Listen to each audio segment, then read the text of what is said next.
This is a session I did with a man named Bill. He was in my master class this summer, and it's a good example of several things. First of all, it's a good example of going from storytelling to working with experience. Bill starts out with talking about a story he has about his socks, and it takes me about a minute and a half or two, maybe more, to get him back into experience. I had to shock him a little bit, but we go into experience, and from then on he does beautifully. It's a beautiful example of what it takes to be a successful client. He has this capacity to really study his experience. That's a great advantage for a client. It's also a good example of physical taking over.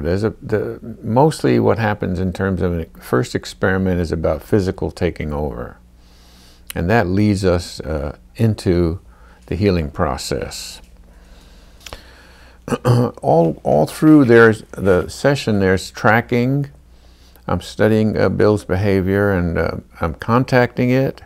And there's lots of examples of that. There's an especially good study of the right use of silence. Like, when do you stay silent? I note that in the notes often enough, that these moments when the client needs you to be silent, you have to know when to do that. And lastly, it demonstrates 2 or 3 different ways to support the process of reconsolidation.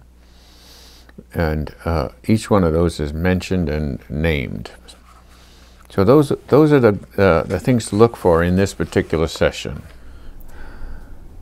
A while ago, the socks that Marcia is currently wearing, she had nicely folded by my side, and I had these like other socks on. So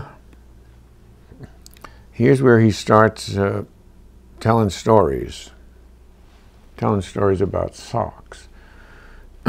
So it's a little rough, the transition, but I transition to experience, because you don't want to sit there and just listen to stories. And by the way, there's the socks he's talking about. Okay, let's go again. Boink. With the, it's like